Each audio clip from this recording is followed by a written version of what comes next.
Puyi, Part 3, Manchukuo, Soviet Detention, Re-education and Reintegration into Chinese Society. This is the third installment of this mini-series on the often troubled and complicated life of Puyi, who had set his mind on becoming the Chinese emperor once again, and the Japanese who were quite willing to lead him along in this quest as they created him for the role of leader of the puppet state of Manchukuo.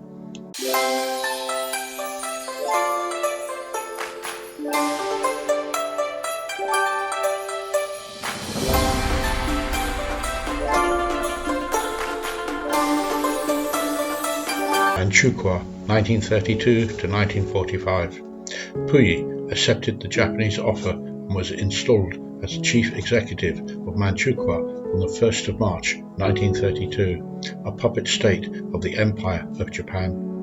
Given the era name of Datong, one commentator of the time, Wen Yuan-ning, quipped that Puyi had now achieved the obvious distinction of having been made emperor 3 times without knowing why and apparently without relishing it.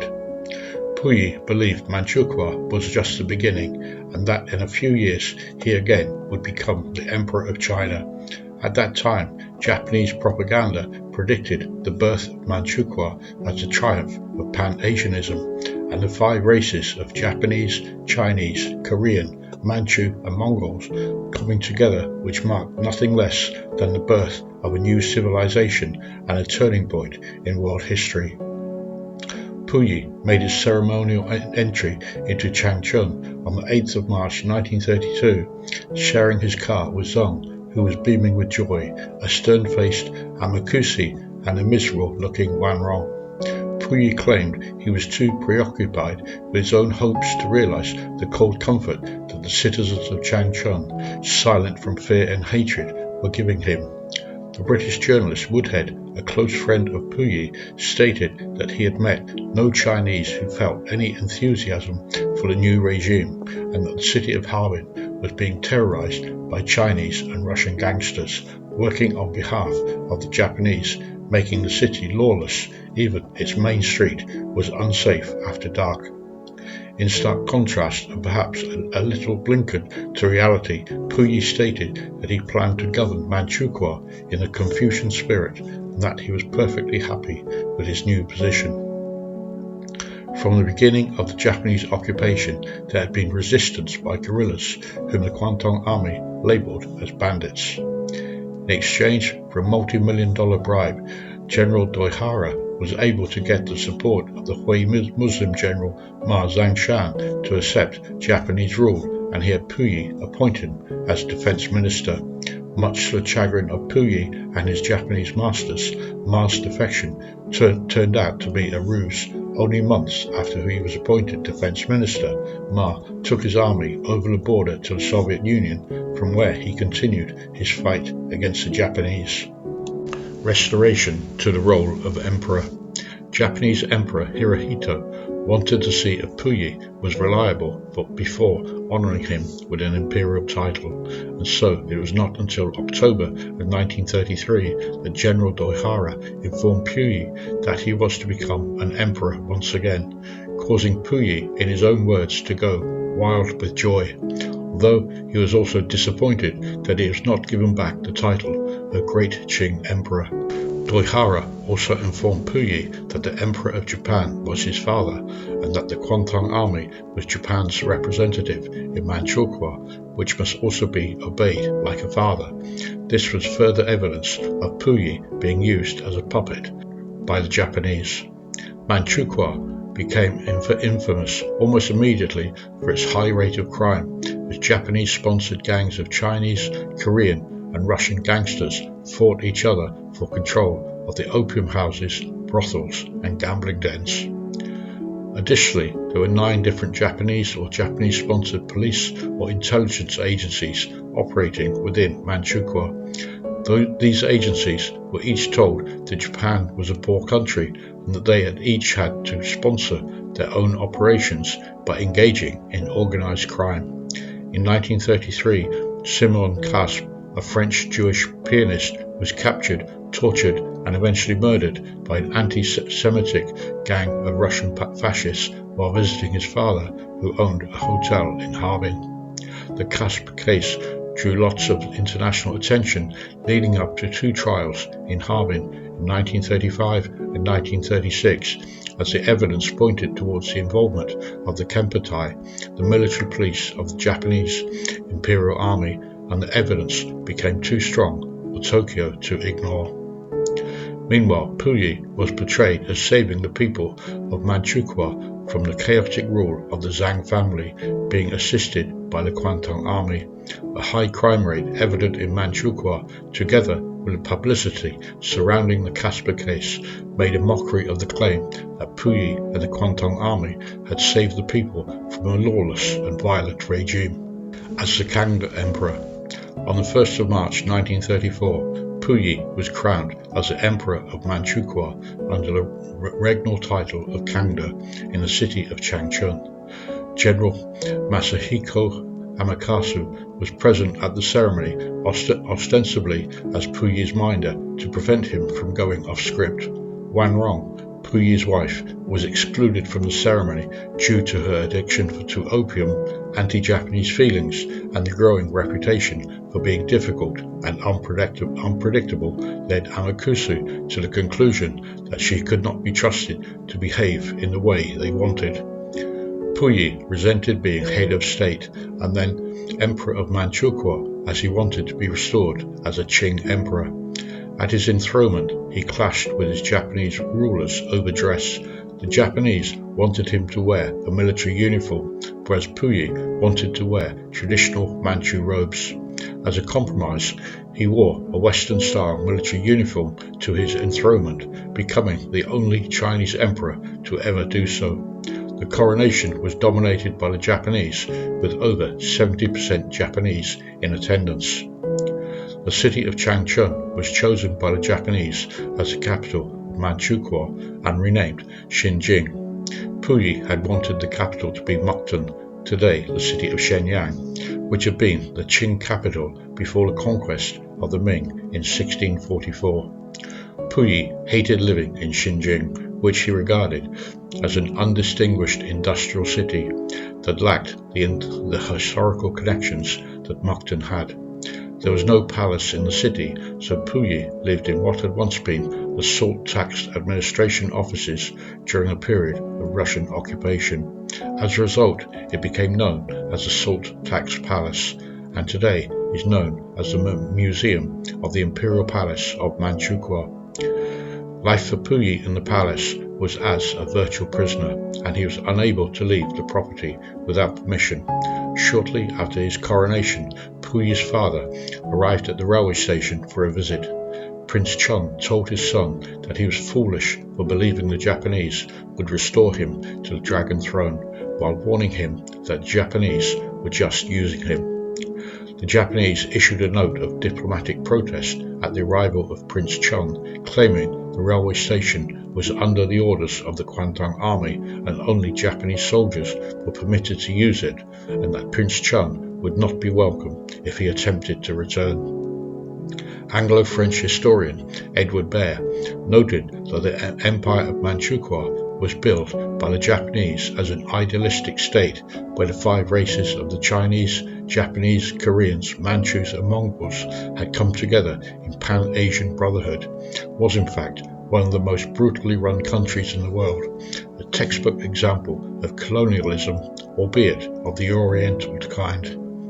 American historian Carter Eckert wrote that Manchukuo was a sham, a Japanese colony run entirely for the benefit of Japan. One of the differences in power was that the Kwantung army had a massive headquarters in the city centre of Xinjing, while Puyi was living in the small and shabby Salt Tax Palace, located close to the main railway station, surrounded by small factories, warehouses and slaughterhouses, and close to the city's prison and red light district.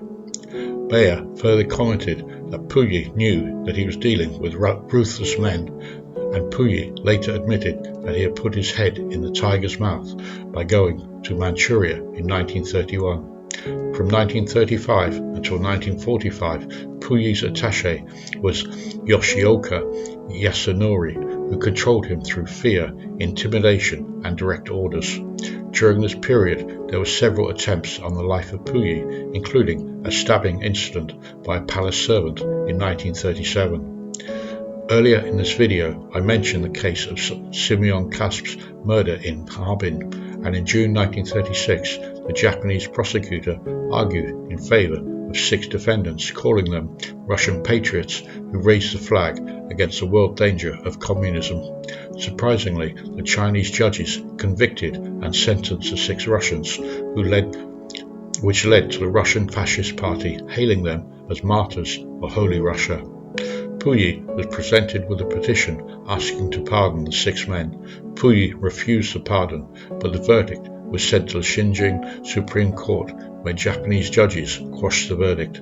The 6 men were freed, a decision Puyi accepted without complaint. The result of this case, which attracted lots of attention in the Western media, went a long way towards tarnishing the image of Manchukuo, while further weakening Puyi's attempts for the rest of the world to recognize Manchukuo.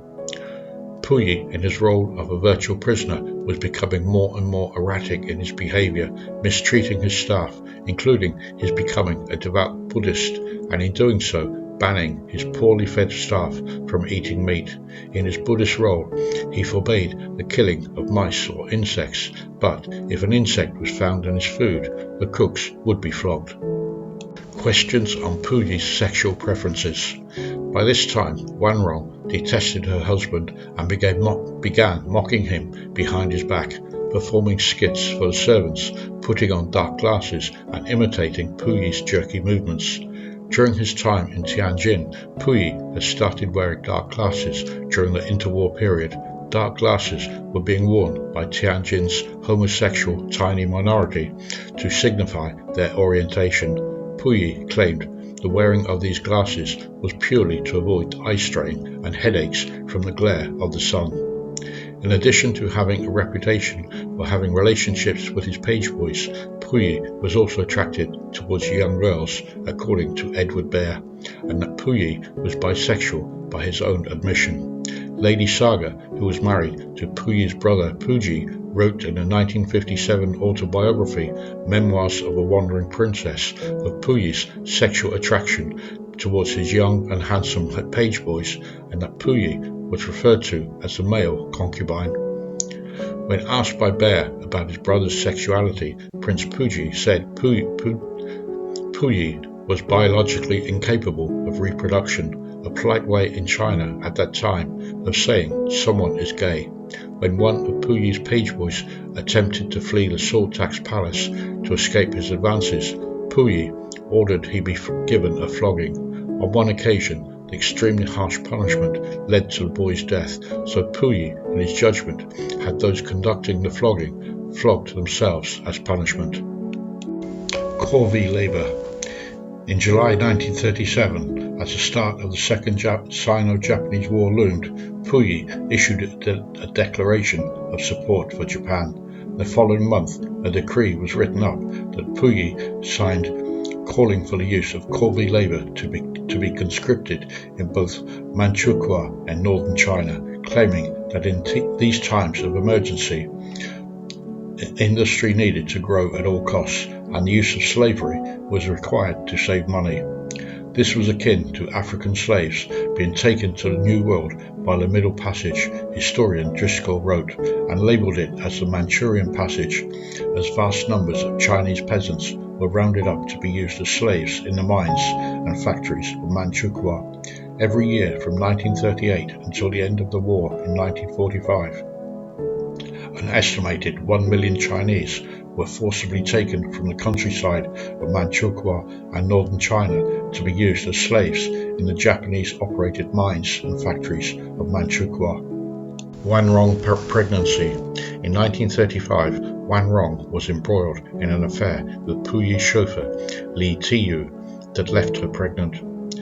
As a punishment, her baby was killed. It is unclear exactly what happened, as two different accounts of events emerged. One account claimed that Puyi lied to Wan Rong and that her daughter was being raised by a nanny, so she never knew of the death of the baby, while the second version stated that Wan Rong knew of the fate of the baby and lived thereafter in a permanent daze of opium consumption. Puyi had known of the planned fate of the baby, an episode described by Bayer as an act of supreme cowardice on the part of Puyi.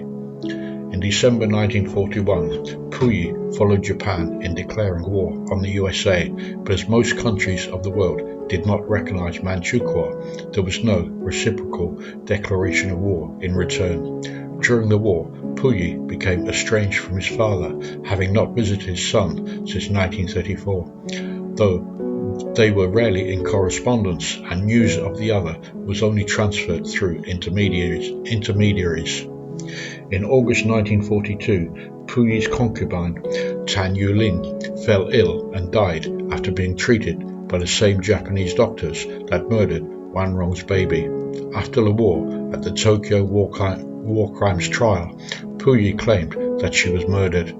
After the death of his concubine, Puyi refused to take a Japanese concubine and instead took Li Yuqin, the 16-year-old daughter of a waiter.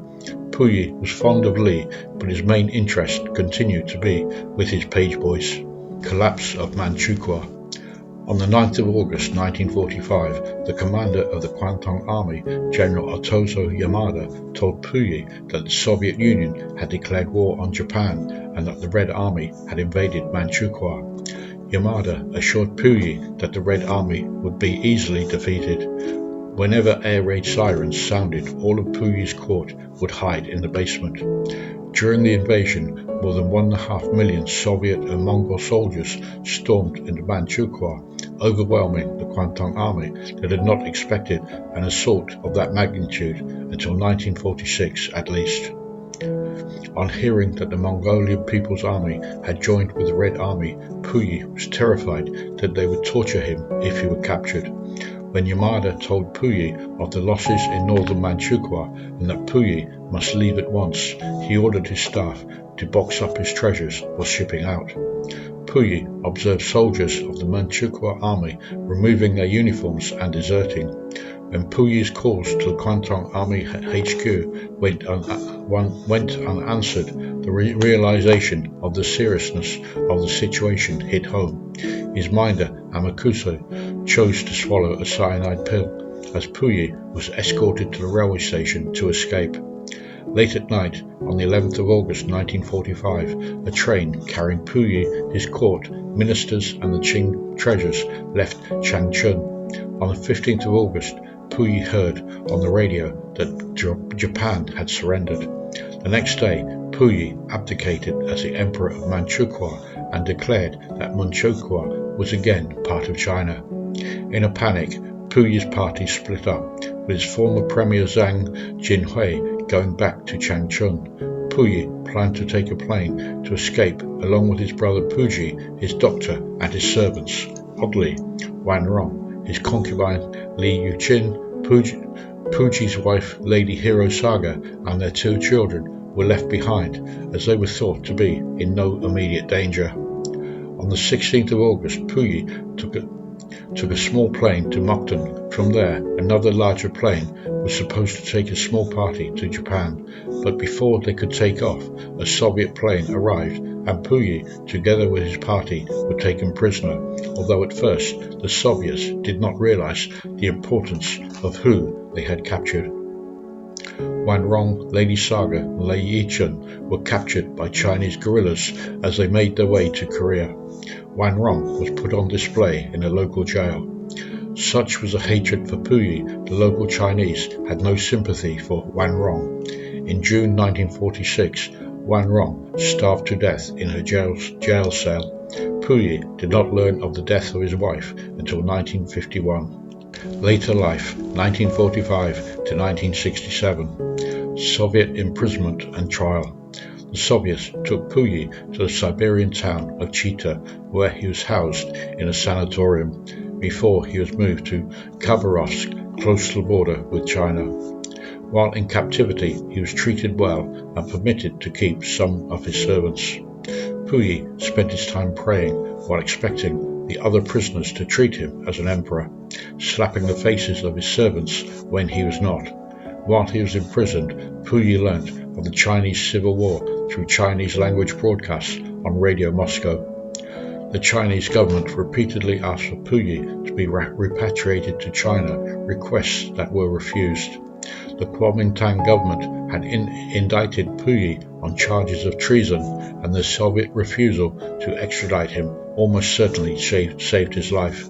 Chiang Kai-shek had often spoken of his desire to have Puyi executed. Back in China, the Kuomintang had captured Puyi's cousin, Dong Zhen, and publicly executed her in Beijing in 1948 after being convicted of treason. Additionally, Puyi wrote to Stalin on several occasions of his wish not to return to China, seeking political asylum in the Soviet Union, and requests he be allowed to live in one of the former Tsarist palaces to live out his days. Puyi testified at the 1946 International Military Tribunal for the Far East in Tokyo. He detailed his resentment at how he had been treated by the Japanese. Puyi claimed he had been kidnapped in 1931 and that the statements in Johnston's book, written in 1934, Twilight in the Forbidden City, referring to Puyi willingly travelling to and becoming the Emperor of Manchukuo, were all lies. When questioned how the book's introduction described how Puyi had told Johnston that he had willingly gone to Manchuria, Puyi denied being in contact with Johnston at that time, and that Johnston had fabricated these details for commercial advantage. Puyi had a strong interest in minimizing his role in events because any admission on his part would have led to his execution. The Anglo-French historian Baer commented that on the stand, Puyi was a consistent, self-assured liar, prepared to go to any lengths to save his skin. Puyi later confessed that he greatly respected Johnston, felt as though he was a surrogate father to him, and that he felt guilty about portraying him as a dishonest man. After the trial, Puyi was returned to the Soviet Union, where he was held at Detention Center number 45, where his servants continued to serve and do his work for him. Puyi spoke no Russian and needed the help of other prisoners as translators. The Soviets had promised they would hand Puyi back when the Communists won the Civil War, as they wanted him to remain alive. In the People's Republic, continued imprisonment. Once the Civil War ended and the Chinese Communist Party came to power in 1949, negotiations began for his repatriation. Puyi was considered of great value to Mao Zedong. Baer commented that in the eyes of Mao and other Chinese communist leaders, Puyi, the last emperor, was the epitome of all that had been evil in old Chinese society. If he could have shown to have undergone sincere, permanent change, what hope was there that for the most die-hard counter-revolutionary? The more spectacular the redemption and the greater glory of the Chinese Communist Party, Puyi was to be subjected to remodeling and to make him into a communist. In 1950, the Soviets returned Puyi together with other Manchukuo and Japanese prisoners, with Puyi convinced he would be executed upon his arrival in China. However, Puyi was surprised by the kindness of his guards, who informed him that there was a new life for him. Except for the duration of the Korean War, which he spent in Harbin, Puyi spent his 10 years of remodeling in the Fushan war criminals prison in Liaoning province. His fellow prisoners were all Japanese, Manchukuo and Kuomintang officials and officers. Puyi was the weakest and most hapless of the prisoners, often bullied by those who enjoyed humiliating the emperor. He might not have survived his imprisonment had the warden not made efforts to protect him. Prior to his imprisonment, Puyi had never brushed his own teeth, tied his own shoelaces, and now had to do those basic tasks in prison.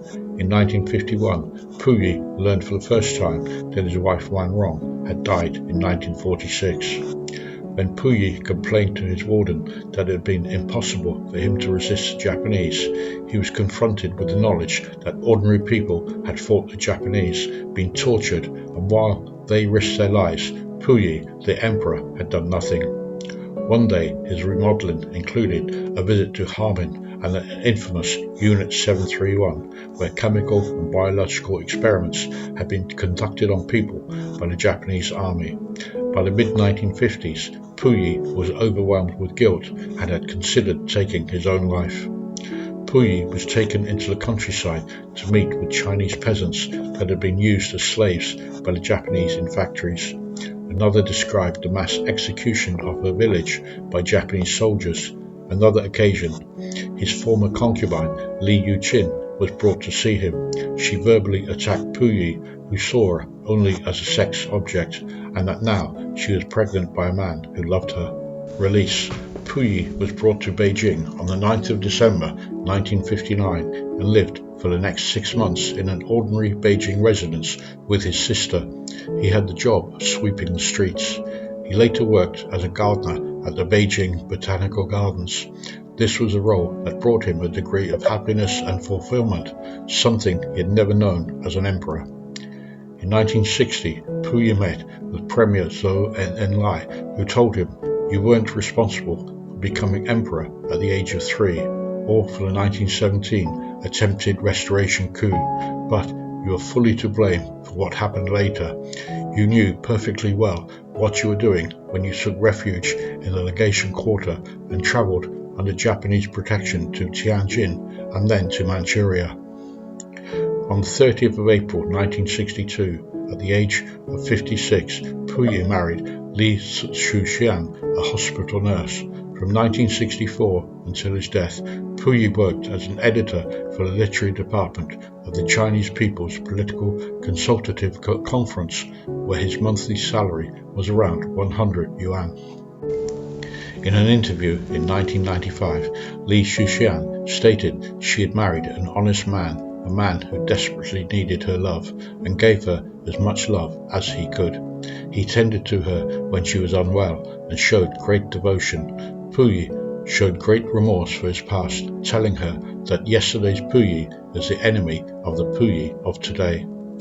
From 1963 onward, Puyi regularly gave press conferences praising life in the People's Republic of China, and foreign diplomats often sought him out, curious to meet the famous last emperor of China. In an interview with Baer, Li Wanda, the ghostwriter of Puyi's autobiography, told him that Puyi was a very clumsy man who invariably forgot to close doors behind him, forgot to flush the toilet, forgot to turn off the tap after washing his hands, had a genius for creating an instant disorderly mess around him. Puyi had been so used to having his needs catered to that he never entirely learned how to function on his own. Death. The Cultural Revolution broke out in 1966, and the Red Guards that had been encouraged by Mao Zedong saw Puyi, who symbolized Imperial China, as an easy target. Puyi was placed under protection and avoided any public humiliation that was commonplace at that time. Puyi was, however, attacked for his book From Emperor to Citizen, purely for the reason it had been translated into English and French. This displeased the Red Guards and led to copies of the book being burned in the streets. Various members of his family, including his brother Puyi, had their homes raided, although Premier Zhou Enlai used his influence to protect Puyi and other Qing from the worst of the atrocities. Jin Yuan, Puyi's warden at Fushan, and the man largely responsible for reshaping Puyi in the 1950s, fell victim to the Red Guards and was himself imprisoned at Fushan for several years. Li Wanda, Puyi's ghostwriter, was also sentenced to 7 years in solitary confinement. Puyi himself began suffering from poor health, and he died in Beijing of complications arising from cancer of the kidneys and heart disease on the 17th of October 1967 at the age of 61. His body was cremated and his ashes were first placed at the Babaoshan Revolutionary Cemetery alongside those of other party and state dignitaries. This, incidentally, was a burial ground of imperial concubines and eunuchs prior to the establishment of the People's Republic of China. In 1995, as part of a commercial arrangement, Puyi's ashes were transferred by his widow, Li Chuxian, to the Huanglong Imperial Cemetery in return for monetary support. This cemetery is close to the Western Qing tombs, where 4 Qing emperors are interred, along with 3 empresses and 69 princes, princesses, and imperial concubines. That brings us to the end of this video, bringing an end to this series on the life of Puyi, the last emperor. If you enjoyed watching and has shown you a little detail of life and events here in China, then your subscribing to my channel would mean a lot to me. Thank you for watching. Make sure you click on the link to the next video, and until the next time, goodbye for now.